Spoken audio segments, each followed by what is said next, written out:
Mr. Mark next.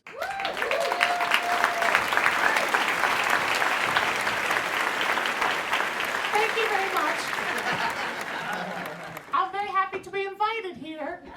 And as Jeff has told you, I'm a vocal therapist, and I've been one for about 28 years. And in those 28 years, I've heard people do incredible things with their voices, especially their talking voices.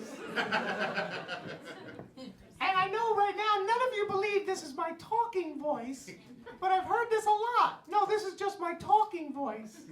But if I talk like this, I don't think anyone will laugh. Yet this is just as absurd. I want to sing like Bruno Mars. I hear this a lot. And so the difference between having a talking voice and a singing voice, do we have walking feet and dancing feet? No. Do we have texting hands and piano hands? Like I could text, but I can't play piano today. People can talk, but they can't sing often. But think for a second. Let me hear some ideas of where we think the voice comes from.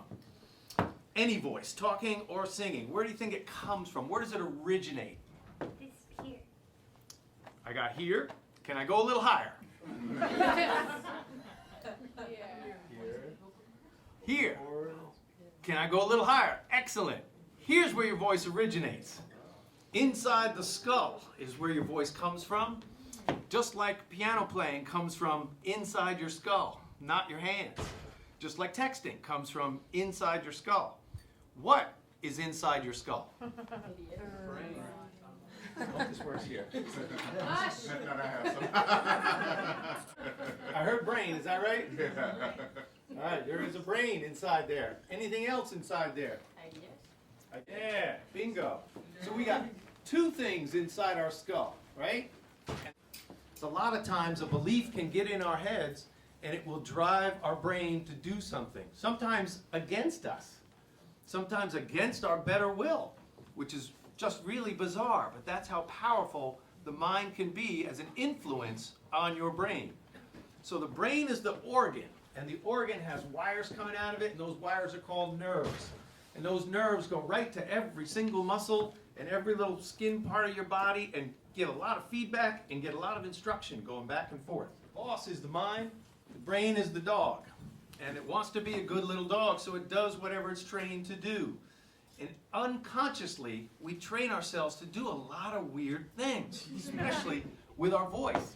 We want to be so authentic with our thinking that our brain is going to respond in obedient ways, in expected ways, we hope, but we want this to be a really quick flow. And often you hear people thanking the Lord on the Grammy podium, right? And you hear athletes talk about the zone all the time. And that's because their brains are trained so well, there's no more thinking involved when they sing. It is push one button and the song comes out of them, and it's as if something else was singing them.